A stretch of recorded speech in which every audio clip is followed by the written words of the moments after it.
Okay, we'll reconvene the District 99 Board of Education meeting for May 7th, 2011. We've been in closed, 2012. We've been in closed session, and a quorum's been taken discussing matters. At this time, item 3, we stand and recite the Pledge of Allegiance.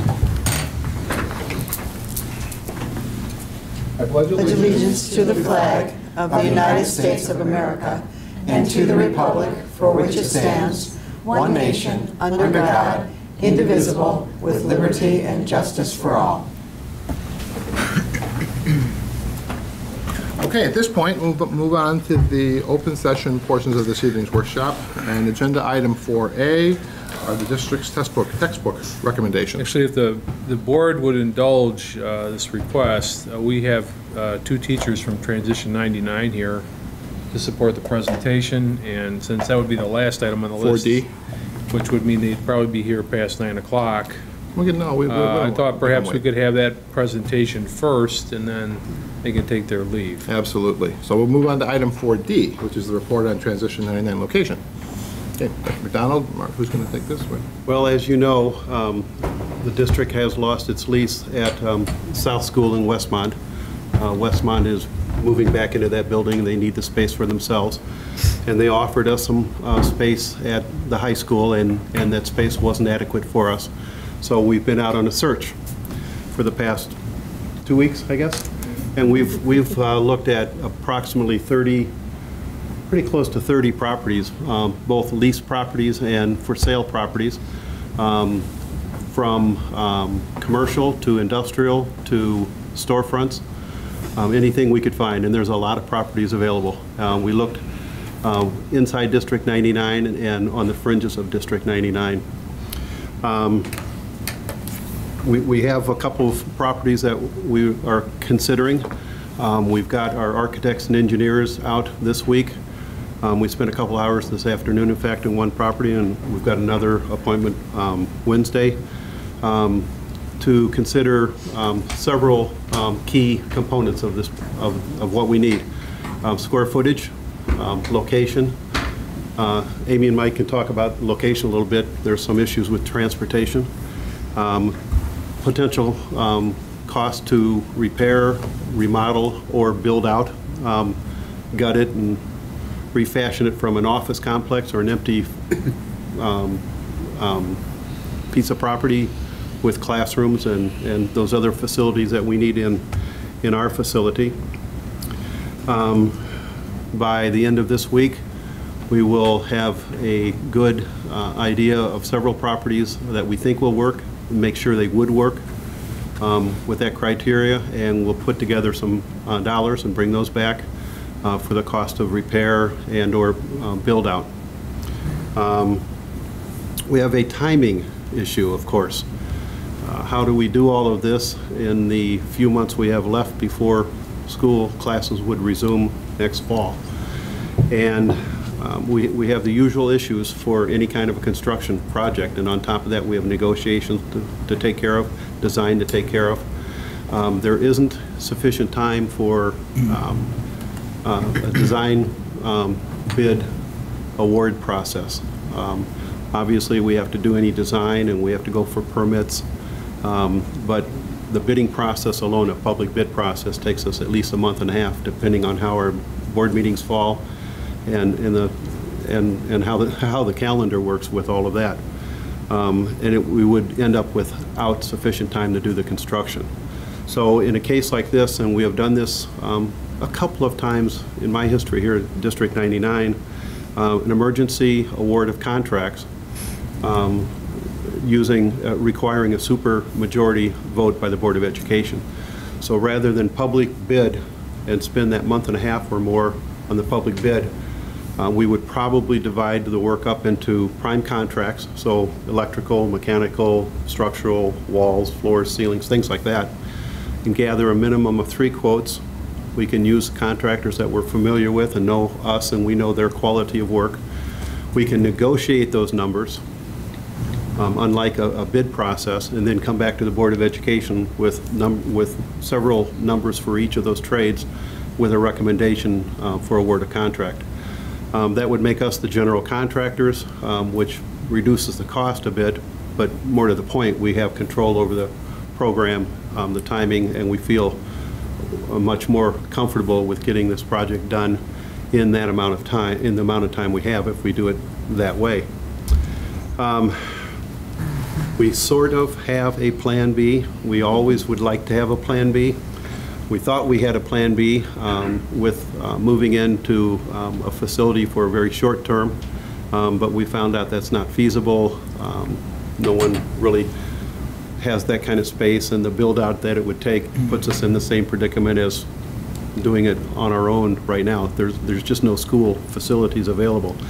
So what Plan B we have is, and Evan Whitehead is looking into this, if we need more time to do all of this, it's possible that TH could start a week or so later than it normally would.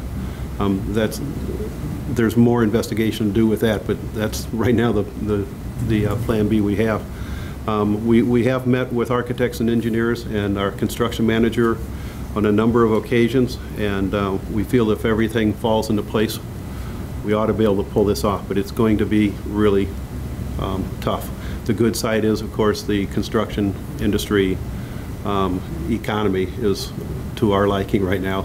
Lots of contractors, low prices. The downside is nobody's stocking major materials, so delivery of materials can slow us down a little bit. Again, we would put together costs and our construction timeline for the properties that we're considering and return to the Board of Education within a few weeks at the most with our recommendations to move forward at that time. If you have questions about the program, Amy and Mike can answer some of those questions. There's a lot of criteria for how we were looking at our property, and I think they can speak better than I can on that. Actually, I'll jump in actually on financial program costs before we go that far, if you have any questions about the programs. Economically, this is the right way to go to run this program. It's not always the case with programs, special ed programs, particularly in high school districts. A lot of costs associated with programming is tied to salary schedules, which typically are higher in high school systems across Illinois, lower in cooperatives because they are using elementary and lower salary schedules. But the program that's currently in place with SASED is about a $31,000 a year tuition program. And in addition to that, there'd be transportation and other costs. And if we just take the tuition type costs out of our own operating budget, we're running this program currently around $20,000. So there's this huge savings. There's roughly 36 students, FTE, involved or enrolled in the program. So there's a $300,000 plus savings, we think, in operating the program this way. Plus we have more control over it. And so we are looking to keep this model in place. It's financially viable, it's right, and we think it's we have better control over it, obviously, because it's our program. And we are considering future expansion of this program for the sites that we're considering, which would allow us to grow internally, because we do expect the program to grow over the next few years. I think peaking out at close to 52 students, but also possibly to take other students from other districts in tuition to our program. It's an option if we find the right space that has that as an option for us. So I just want to, I apologize for jumping in here late, but that was a big factor. All the extra work that Marty and Evan and all the individuals involved in the multi-niche program, we think it's worth the effort to go through it. And honestly, right now, it isn't really a realistic option to tuition these out to SASED. They'd have the same issues trying to house a program at this point in time. So that really isn't an option to us, and it's not one we would want to go anyways. So just thought you should know that. Other materials, other presentations? Unless you have questions, yes. I'll kick it off. I would. First question I have to ask. we've already got a condensed timeline with master site plan work this summer, and this is an unexpected workload for you and your staff. How do you foresee taking this additional work on? With some outside help. I see a construction manager here on this project. White and Company is available, and it's got some manpower on it right now doing some schematics, some programming, determining, we were going to do this at South School anyway this summer, so we already had the program built, so we already knew what space we needed and what configuration, so we've got some of the work already done. We'll fit it in. It'll work. Justification for the emergency aspect of this. I mean, clear. You mentioned this isn't something that we've done more than maybe a couple times before. Right. And so unusual. And our justification for this is that the unexpected last-minute change on the part of Westmont. Lack of timing for us to do it in the more typical fashion of public bidding for the construction side of it. So the potential negatives that would be involved in not following the normal process? I really don't see any. Truthfully, we can pick and choose our contractors. So we're not beholden to low bidder who is not of quality. We can negotiate those prices once they've given us proposals, and our intention would be to take at least 3 proposals from each trade. So the pricing will work out.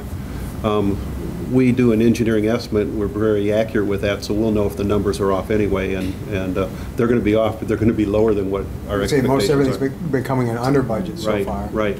And with construction management, project management in-house, we have a lot more control over sequencing of the work, scheduling of the contractors, and working through their sequences of how they come in.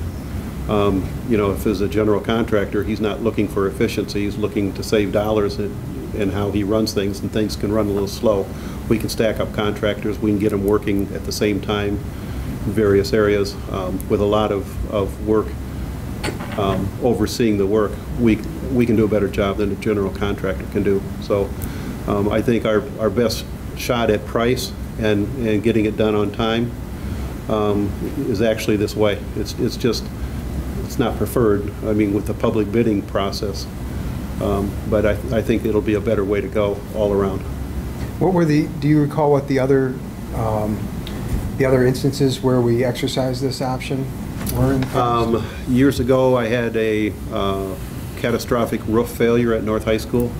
It was a canopy, an entrance. It wasn't, over classrooms. But one day it was fine, and one day it wasn't. And the tornado that came through last June, that wasn't publicly bid. Right. It could have been, but again, for time concerns, and we were doing work while kids are in school, so we wanted, more control over these contracts and contractors. Was another one, and there's been one or two decades ago, and I don't recall which ones they were, but it has worked out very well in the 3 or 4 instances that we've done it this way. I can see the clear advantages to doing it this way. I just would be concerned about any potential pushback from others who think that we shouldn't be doing it this way. Well, I mean, there's precedence. It's illegal, and I've never had pushback from contractors somebody could criticize for it, but truthfully, there's just no other way to, it's going to be tough enough to make this timeline as it is. There certainly wouldn't be enough time if we went through the traditional public bid process. Where the pushback I was speaking of is be more from our constituency, our taxpayers, and wanting to make sure that we're doing the right thing, beholden to them. Didn't we just do that, a similar type thing with the tennis courts at South? Right, all Right. of the storm damage. And what we do to verify, again, we'll be getting quotes from at least 3 contractors for each trade, so we'll be able to compare their numbers against our engineering numbers, so we'll know where we are. All I'm putting forward is, does this rise to that same level of an emergency situation? That's the only thing I'm raising, that we could potentially be challenged on that sort of idea. Well, Otherwise, I understand that In some ways, I think it's a higher level because okay. we have school year nowhere is to going go. to begin, These kids and need to we be are, somewhere. it'd be a miracle if we got this done by the first day of school. It will be, and, you know, as much as we'd like a plan B. And we have kids that need to be someplace. Yes. Right. Tennis courts, we don't need to play tennis, but we need to have a place for these kids to be. Well, it's an important conversation to have, I Sure. think, for the benefit of all that are, and then if you'll indulge, one last question. In terms of the program that's going to be put together by our architects and engineers, I hope that you would share that with us too, so that we can be looking at that as we're also Sure. considering the options. I think an important piece to recognize, and Mark talked a little bit, we recognize there's going to be growth in the program, and so we will make certain that any space that we lease or purchase has capacity for expansion in whatever, and we know what that is, you know, another classroom, a rec center, that kind of thing. So the kind of money that would be spent on a build-out, we need to think of what's coming down 5 years or so, and make sure that wherever we move to will allow us in the program to expand and change as the needs are there, and the properties that we're looking at all provide that square footage, and that's really what it is. It's all about square footage. Thank you. Other questions?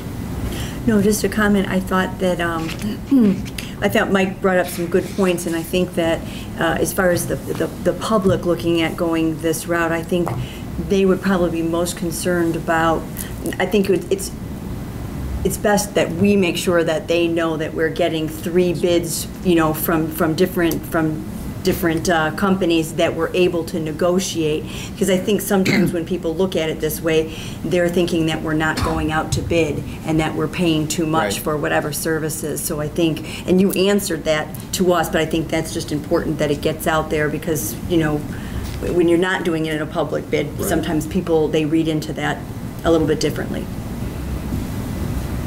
Go ahead, A absolutely. question maybe for the program people. I know there's this growth anticipated. Can you see far enough in your crystal ball to know that 52 students is going to be the cap, or do you anticipate any clue as to whether it's going to keep growing? 52 students was the number for, I think, 3 years out. Right. So that would be 2015. I think that's as far as we did. Probably realistically. And the reason why this growth, is it partially because we now take kids until their 22nd birthday? That's part of it. Hey, Mike, a lot of- Mike, could you step up to the mic, please? Mike to the mic. So we can pick it up for the tape. Thank you. Sure. Step down to the mic. We did do a study of our future population in the transition program, and 52 was the number that of students that would be attending in the year 2015. And it goes up incrementally in the next 3 years. And I those think are next year it's students. 42, right? Next year 42, and I think it's 46, and then 52 eventually, by 50. And I'm sorry, the other question was, it's not totally because we are now taking students until their 22nd birthday. Are there other reasons why that growth?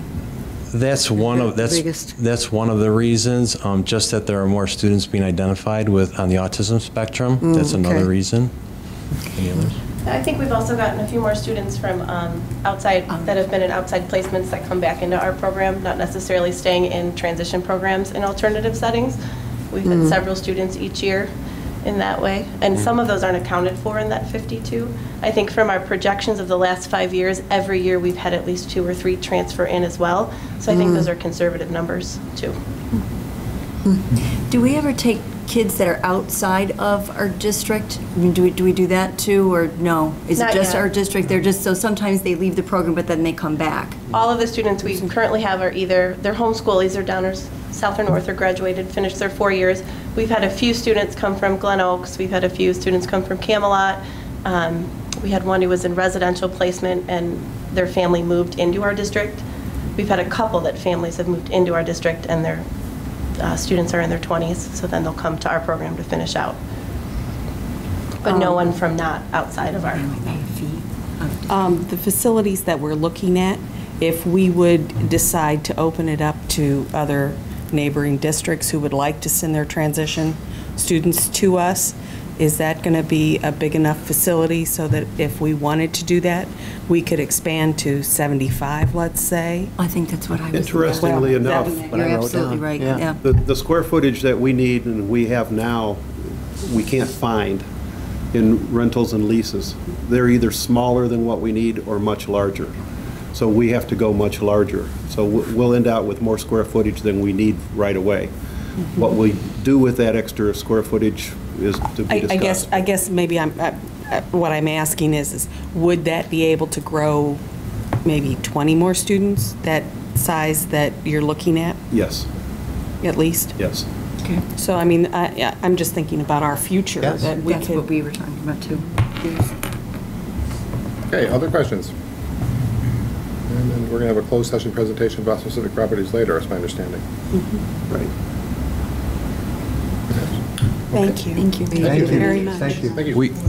Thank you. We also would like, we just want to thank quickly, we want to thank our administrators for the search they put together, and Mark, Marty, Mark Stalen and Evan. They've been, wonderful. Once we realized we'd need to be looking for a place, they acted immediately and have been working tirelessly in finding us a spot. So we feel really lucky to be supported so well in this district. So thank you. Thank you. Excellent. Our students need it. Right. Dr. Minor then? Yes, textbook recommendations, item 4A. Typically, once a year, you are presented with a textbook recommendation. This year, we have a second textbook recommendation for you to review. The reason for that is there were some texts that we had not yet had publisher's copy that could be put on display, so we felt to hold them up so that people would have the 30-day required time legally to do so. So those two were the Computer Science 1 and 2, as well as French 2, with the copyrights. The third book is the AP Biology book, and College Board, as part of its AP audit for biology, has put a new parameter with regard to textbooks, stating that in order for the audit to be approved, textbooks can be no older than 10 years. When we looked at our textbook for AP Biology, we noticed that there was a discrepancy. So our science chairs with teachers and literacy specialists got on track, and in short order they reviewed the AP Biology textbooks. They looked at 3, as well as did the typical literacy studies for them, and have come up with a recommendation. So that's why that particular textbook is for you to for review as well. We have approximately 300 students taking AP Bio, and we want to make sure that as part of the audit that we have the right textbooks so they can receive that AP credit. So these would be put on public display pending your recommendation, and once that's taken place, the legal notification will be sent to the libraries, the Reporter, Suburban Life, other newspapers, so that people will know that they can come to the ASC to review these textbooks for your subsequent approval at the end of June. Any questions? I just have a quick question. I know this is probably out of this particular era, but are we looking towards going to discs or other methods for presenting our textbooks? Because I can imagine this AP biology book is probably $150 at least, and I realize that the discs are going to be probably just as expensive, but they're not 20 pounds of books that our students have to carry around on their backs every day.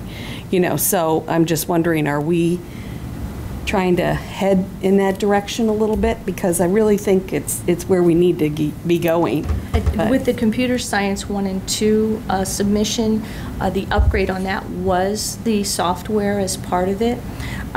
With regard to books on CD or DVD, whatnot, I think that has to be balanced with the initial textbook costs, which could be paid off in 3 to 4 to 5 years with an ongoing subscription rate that sometimes those books online, so annually there might be a $15 fee for every particular book that you get. So I think in investigation of that particular route, those two pieces have to be weighed against each other. But that certainly is something that we'll definitely look at and keep in mind, especially for the technology piece that we're looking at.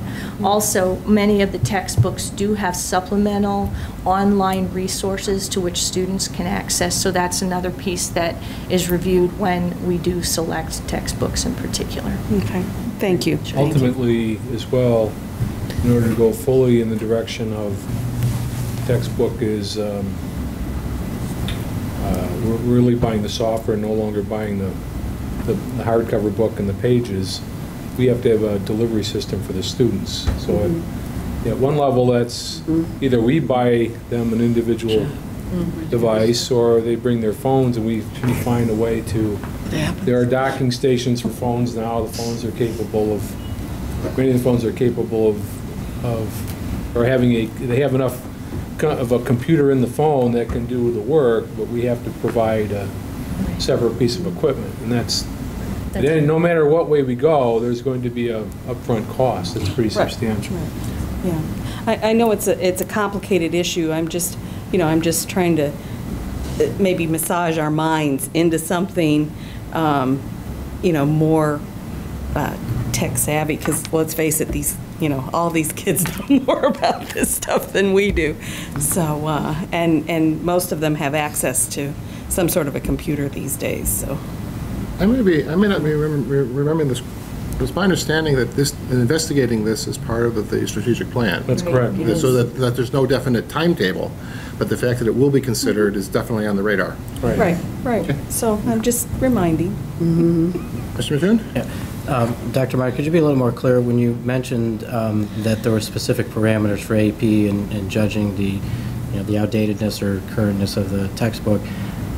Do those specifications include the edition being more than 10 years or going all the way back to the first edition? My understanding is the edition. So that's why we didn't even want to take a risk with, especially in an area such as sciences and biology, we wanted to make sure, such as an issue like stem cell research or something that would be part of even the AP specs and standards, we wanted to make sure we would have those resources that would support our students' learning for it. So, and that was more along the lines of the impetus instead of we're close to that 10-year line. I have a hard time understanding that we're close to 10 years on a science textbook being out of date. The science textbook, I think, dated back to 1994. So that was the reason why we wanted the 9th edition? The edition that we had prior to this. You mean the one we're currently using? Correct. Dates 1994. Correct. Exactly. The 8th edition went all the way back to 99. What is our current policy as far as textbook edition, as far as recycling? 4 years, 5 years, 6 years? Do we have a current policy on that? That, to my knowledge, that's something I would have to follow up on and check. I don't think we have a current policy, nor do I think we have administrative regulation. Okay. I think that's somewhat fallen behind they have an automatic replenishment of a textbook. I think that's, as a budget issue, that's been somewhat lost. And I would add respectfully also with the integration of the Common Core state standards and the next generation science standards as well, a lot of people are holding off and waiting on future textbook purchasing to see how those standards are integrated. So that's another piece a lot of people are holding up on to wait and see. And once the assessments come out, I think we're going to see a flurry of textbooks that are offered that relate to those issues. Thank you. Other questions on this topic? The others? Okay, well, thank you. We move now to agenda item B. Let me just get back to that page. Report on recommended changes to the 2012-2013 Student Parent Handbook. I'm going to have Mr. Hiscock and Mrs. Hash come and brief the board on the changes the administration recommends for the handbook. Following this evening's presentation, if the board is satisfied with those changes, they would be part of the consent agenda on the 21st.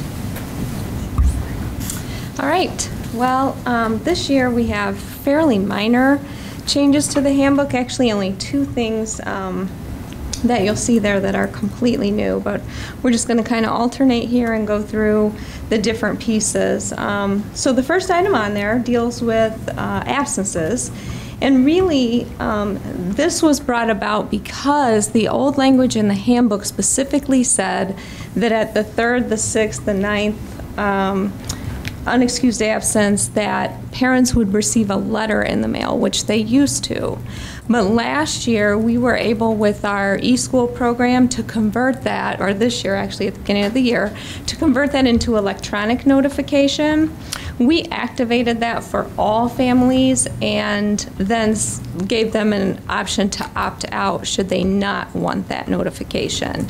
So we felt like having language in there that said they were going to get a letter when they're in fact getting an electronic notification was not really accurate. So that's really why you see the crux of the changes there.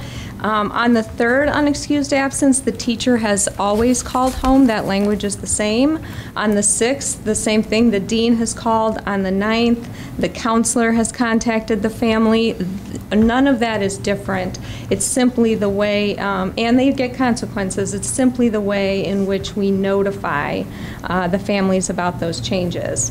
And then at the bottom of that, you see the paragraph that starts with "at any time, a conference with school personnel," etc. That actually before read at the 12th absence, and we felt as a group that waiting until the 12th absence was not necessarily the right thing to do and wasn't necessarily what we did. Often if we see a real concern with an attendance pattern on a student, we would convene a meeting before the 12th absence. So that's why the language there was changed to "at any time" instead of the 12th absence. Right. The next section there is actually a very minor change. It's just simply our deans and our police counselors and sometimes Georgia and I have to deal with parents who demand that they be present or they consent to a search of a student that we have reasonable suspicion is in possession of something that they're not supposed to have. And that is, the school code pretty clearly allows us to search without a parent's consent. So this is just adding a little bit of language to fortify that argument when we have it with the parents. So it's a minor change, but we felt like it was an important one. All right. On the second page, at least our second page here, one of the only additions, one of the two additions this year was under the dress code guidelines. It simply says students may not wear rubber bands around the bottom of their pant legs. That is not a fashion fad right now by any means, but we have had a couple of situations where transfer students have come in and they have wanted to rubber band the bottom of their pants. We don't allow that because that is another way to conceal items within clothing. So we decided, because we had quite a situation this year with parents arguing that there was nothing in the code about wearing rubber bands, that we should just state it there and then not have to worry about that piece. I think that the B part there goes back to when we discussed these at exec council, the student search piece. This ties in with the one that Chuck just mentioned. There are two areas in the handbook really that talk about searches. One is in that part where it talks about the role of the resource officer. The other is specific to searches. So we wanted to make sure the language was consistent in both parts of the handbook. So that piece you see that's underlined without parental consent is to make sure it's aligned with the other piece on the handbook. And then in our discussion, we wanted to make sure it's clear that you can have your phone searched, again, with reasonable suspicion. We can't just go through your phone for no good reason, but if there's reasonable suspicion for some sort of illegal activity, then that can be searched. And we're talking about the data on those devices, is that correct? Yeah, usually texts, pictures. Okay, I might suggest, have that listing, including data contained on cell phones, so that it's, because you could, like, okay, you could search my phone, you won't find anything. You have to punch in the, you know, you have to access the data. You know, I'm not commenting now on the wisdom of it, but just that that makes it very clear that we're talking about accessing the data. I think, and to go further, students love to take their SIM cards out whenever they're obtained. So when that happens, what are you going to search? So, Good point. Okay, I'm going to take the... Like a teacher. Are there any other questions about that one? I'm trying to find ways to avoid sneaking. We can easily add that. That's, but I'm going to take the next couple here since George is taking the brunt of the work here. I'll do the rest of the offenses because they're pretty easy. The Category A offenses, we simply crossed out the suspension penalty because that's in violation of the school code and it's not good practice to suspend somebody for truancy. Seems to be counterproductive. So we figured it's about time to take that out. The next one, number 21, I actually, when I put this together, I forgot to put the strikeout in there. The original language said, on a second offense, I believe it was, that students would be dropped from TCD. We feel like that's too valuable of a program to just say we're going to drop you. So now we're allowing for the possibility of being dropped from TCD, but we're also allowing some flexibility as well. And then the last one, we've had some issues with kids coming back to school when they're suspended, and or when they're in an alternative program, they're not supposed to be on school grounds. So we felt like it was important to add a category for trespassing. We feel like that's an area where there could be some significant problems, and hopefully there won't be, but we figured we would want to cover that in the handbook.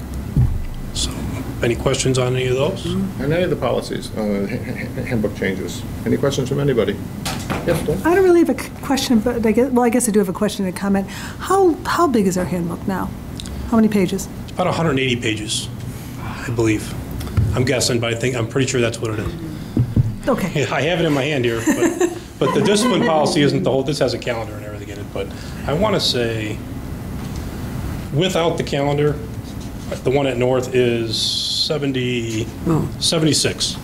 76 pages. Yep. And I'm just wondering if some thought could be given, since I'm thinking as a parent myself, I know I should have memorized this book, but I have to tell you I haven't. If it wouldn't make it a little bit easier on you and on parents, if we called some of this out and highlighted at the beginning, there are certain times when parental consent is not needed for a search, and they are the following. So that it's just really spelled out and clear and in people's face in the first page or so of the employee handbook. Just something to think about. Okay, kind of making it more obvious to them, more explicit. Any other questions? Other questions, comments? I guess we don't hear very many objections to the changes. All right. Thank you. Thank you. Okay, item 4C, report on the results of the communication survey. Thank you, Mr. White. Mrs. Browning has, considering the survey ended Friday, she has very conscientiously gathered much of the data and has some analysis of it, and she would like to present that to the board tonight. So, Yep. Mrs. Browning? And I did include, just today, we posted an overview sheet, so I don't know if you clicked into that. It's another addition to the board docs. just now saw it. Okay, so if you might want to just follow along with that, because that's what I'll be referring to. But as you all know, part of our strategic plan is to conduct a community-wide survey to assess how well we're engaging with our stakeholders and what we can do to improve. And it's good timing because we've established a lot of new programs. The new websites were launched. We have new communications, the newsletters. So it's a good time to reflect and plan ahead for what we're going to do in the next school year. So we pursued the most cost-effective path, which was to do the survey internally and use the SurveyMonkey facility so that we could save money, basically. So I think it's a good tool, and we were able to glean a lot of information from it. As Mark said, we just closed on Friday, so it's hot off the press. So I'm still analyzing the information and brainstorming on what we can do. But we used all of our available channels to let people know about the survey. We emailed people, put it in our newsletters, our websites, posted it to some newspapers, so just tried to reach as many people as possible. And overall, I think that the feedback was very positive in what we have, and encouraging that we're doing a lot of things right. You do have the detailed information. I'm not going to go question by question with the results. As I said, we're still processing it, but I just wanted to give you some overall thoughts. And so just starting with who we heard from, and that's really our opinion leaders, the key influencers. We received 718 total responses, which was great, I think. It represents about 10% of our email list, which is 7,500 people. So it allows us to project ideas and thoughts of what we're doing. So 70% of those people are parents with students currently in the schools. 80% have lived here 10 years or longer. 80% are that middle age, and over half of these people volunteer or want to volunteer. So these are active people in our community who care about our schools, and we care about reaching them too. Their primary sources for information, 70% are big into the websites and email blasts, and they go there for specific information, the most of which is school news. So they come to us to hear our news, which is great, and they also come for calendar information. 60% cited the News at 99, the new monthly newsletter, as important to them, as well as the district website. The local media is still important, and word of mouth, but I kind of learned it's us telling our story is most important. It's important to have the papers as well, but people rely on us for our information. So it's something that we learned. Also learned that social media is not a primary source. It's not as important. We think it's popular, but it's probably more popular with our students than our parents and other stakeholders. People are really not interested in Twitter, I think, so that's okay. Maybe it'll grow. You know, the Board of Education agendas, the meetings, the videos aren't a huge source for people. They are important, though, to those super users who are into watching our videos, and we do have, I don't have that on this, but just the 17. Oh, that's what it said on the survey. Oh, 17 people? People. Oh, who are currently watching it? Okay. Yeah. And it was all over the place. And this is a tool also to educate people of what we have, I think. People are like, I didn't know they had that. I'll share one comment was, are you interested in watching the Board of Education meetings? And the response was, are you joking? So, I don't know. So I think, you know, there's a wide spectrum. Some people are really into it, and some people are like, no way. They want to get their information from other places. So, you know, we're still assessing where we land on this, but, you know, you can see the information as well as I can, and we have posted that publicly, those results, the overview. Statistics there. I think there were 51 people that said they have watched. Okay. So I thought I saw that in your. And everyone can see the statistics on the videos themselves too. And I've been tracking that on the list of articles that we send out each week, just as an update of how many do watch it. So let's see, where are we? So feedback about the new program. It looks positive. People are going and agree that the monthly newsletter is effective. We can still grow that number of who strongly agrees, you know, and find out how to make it even more compelling. 80% feel more connected to the schools, which is great. And they also were positive about the 99 Insights annual report. We weren't sure about mailing that, but people remembered it, whether they loved it or hated it. They remembered it. So I think they learned more about the district through that tool. How they want to interact with us. Board meetings and the videos, they are interested in participating. It's a small population of people, but these are the active users as well, the ones who have heightened interest in being part of things and wanting to know about it, and we want to engage it with them in the most convenient way to them as well. So we did learn, we threw out some ideas of what different types of events might be out there, a State of the District event or district finances, and as you can see, all are 66% are interested in attending an event about student achievement. So people are zeroed in on that topic specifically. So, and that's one thing I want your feedback to as we end, when I ended the overview, is just what you think about the Bagels with the Board specifically too. So just in terms of making plans for next year and how we're going to proceed with that, because it seems like people might appreciate there being a specific topic to bring them in and to have more meaningful conversations is what we're thinking. But again, and in the comment section, it was clear that people are busy. They have families. They have jobs. They don't have time to sift through the website to try to find exactly what they want. I mean, that was clear. They don't have time. They care.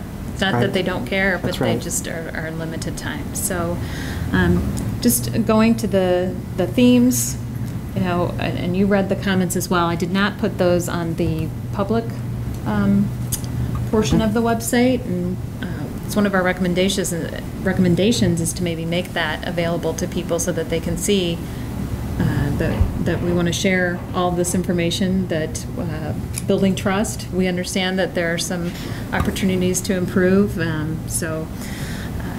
Anyway, that's one of the recommendations. But anyway, overall, they were appreciative of the communications and positive. They wanted to see more consistency in the use of Blackboard, so the online facility for teachers. Saw that. So that was a recurring theme. They were very supportive of Marty and the facilities improvements. So lots of people still love paper. And yeah, that was a comment. That was really interesting. We're talking, it kind of takes a step back if we offer, but some people are like, give me the grades. Give me a hard copy of the grades. So that's something we need to discuss and figure out cost, whether that's the route we want to take.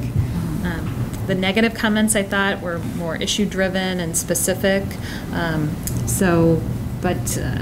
the parking lot to specific parent concerns about their child's education, too much emphasis on sports, not enough sports. Yeah. So, Notice that. It's hard to. Polar opposites. I mean, how could I was wow. Right. So trying to balance that is challenging. So. These are just initial recommendations, just as we're thinking. I said sharing the feedback. I don't know what you all think about that.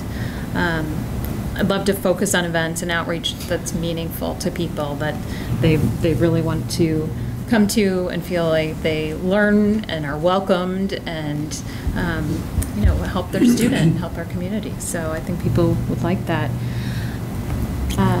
Then another one is maybe forming a key communicators group. Other districts, my colleagues have this where they'll notify the key communicators ahead of time what the news is going to be, so that they can feel more connected and then be the word of mouth source of what's happening in the schools. So that's just an idea. And we've talked about this in the past, just haven't had the information data to move forward. So it's something to mull over. So it's kind of just a quick overview of what we have, and I welcome the conversation with whatever struck you. I don't know if you had different thoughts as you looked through it. Yep. Well, first of all, I think it was a resounding wow. Good. So congratulations. Yeah. Well, I think it's for everybody too, and I don't think communications is one person, even though it's on my title. It's everybody in this room. So. One of the things, though, that struck me in the comments that I thought, that I personally agreed with, was people wanted more pushed out to them, because they felt going to the website, and I feel this way myself, sometimes it's a little overwhelming trying to find what you're looking for specifically about an announcement. A couple of people talked about having press releases pushed out to parents before they go to the press, or they have that was a consistent theme, I thought. And then, again, pushing it out as opposed to having people who just go to the website to find it, because sometimes there's a lot of interesting information that's released to the press, and it goes through in a banner, but sometimes it's really hard to tease something out. Sure. So I thought that was a good recommendation. Yep. A couple of things I thought were interesting. We did a survey 2 years ago before Jill came on board. We had about 400 respondents at that time. The majority of the respondents were employees. In this case, we had almost twice that many. Yeah. The majority of respondents were not. That's Yes. telling. So I think that's very good, because obviously we can always improve communication. It's one of those things that's impossible to do Perfectly. absolutely perfectly at the level everyone wishes. However, we certainly have a better chance to communicate with employees, but now, and I think primarily because of the electronic access and the fact that we've been much more proactive about the communications, we are reaching more people. It's very interesting to me to read some of the comments, because we may think we're doing something really well, and perhaps we are not. That may be our perception, but the public's perception may be different. Now, of course, one person, as Jill said, some of these things are issue-driven. We're aware of the issues. We've heard about them from other venues, but just looking at all this information in total is, I think, very helpful for us if the goal is to do a better job communicating with the community. And especially very interesting, the age group of the majority of the respondents, and the fact that the majority of the respondents had lived in the community for an extended period of time. So I think that is a very important, I think, as Jill said, these are super users, and these are people that are very much interested. And frankly, it would be my recommendation to post the comments, critical and all, simply because that's another indication we're willing to be transparent with the information we gather. So maybe deleting some of the personal information, email addresses and names that were put in there. Sure. Good. I was struck too by the comments about Blackboard. I thought everybody was using Blackboard. I guess we will need to explore that. And the paper, that people still want paper. But also, all the people who want to volunteer, and I was thinking, oh, if they were all anonymous, how can we find them? That's true. I would love to grab them and say, here, I have a chance for you, if I got something for you to do. What do you do about that? I mean... Well, I think we discussed where we need volunteers, where we want volunteers. And publicize and to have that, a program, and then to Yeah. publicize it, right. Right. But I've already contacted a couple of people who have left their name. Oh, good. Who wanted to be contacted. So it's great. I mean, we already have a list of those people who really want to help out, and they will be contacted, so. Yeah. Speaking of a list of people, I know that they are looking for volunteers at South High, the 17th and 18th for the Young Hearts for Life. So if anyone out there wants to volunteer, they can go to the website, I believe, right, Steve? So And they need a huge number. it's a very important program. And I believe we're testing everyone in the school this year. And we have, every year that we have done it, I believe that they've found at least 4 or 5 students that needed more extensive care. At least needed a more extensive evaluation. Right. So it's an important project. So parents, if they'd like to volunteer. Okay, other comments or questions? I would like to bring up asking the board to look at the Bagels with the Board. I was going to mention it. Second to that, I've been at Bagels with the Board with 200 people, and I've been at the Bagels with the Board with virtually no people. And this year especially, it seemed that there's been very few persons going to those sessions, and I think it's a very positive statement to say that the board will make itself available in a public venue like that. But given the fact that we're not getting a lot of constituents taking advantage of it, perhaps there's another way to do that. I'm not sure what that would be, but Well, I think it'd be worth considering other options. Well, this was on a list of a few things I wanted to talk about, actually. So if we look at the purpose of the Bagels with the Board, which I think is a good one, to reach out and to make ourselves available, and then we assess, what's the result of that effort, and we're getting nobody at some of our Bagels with the Board, it says to me that it's not an effective tool right now. So maybe we need to, and I don't know what the solution is either, but maybe we do need to try to take another look at what we're doing there and come up with, brainstorm a few other ideas. I think we heard one, and have a purpose for, more of a purpose, some sort of presentation, some theme or something that might interest a few more people. But needless to say, no matter what, we have to engage in a lot of different ways. There isn't going to be any sort of magic bullet here where we're going to do any one thing. I mean, we've got a lot of empty seats here this evening, and it's not that people don't care. It's that people are very, very busy, and so having abundant ways of people being able to contact us and talk to us, it's good. So I love the idea of the Bagels with the Board. I would say that right now it's not successful in terms of any measure that we would put up against it. A few other things that I took away, that Blackboard issue really struck me. And as a soon-to-be parent of a District 99 student, that's something I'm going to be relying on heavily. And in District 58, we're on there all the time for our son in middle school. And so to read a couple of the comments where the parent asked the teacher and the teacher said, "I don't even know how to use it," that was a bit. I was taken back by that a little bit. I'm sure the parent was, which was one of the reasons why it was written. I actually read through every comment because I found it pretty intriguing. I got pretty tired, but late at night last night. But really, some good ones in there. Another was a comment about e-pay for registration fees, and everybody knows as the one vote wanting to lower. Reduce registration fees. I was all by myself, man. No support.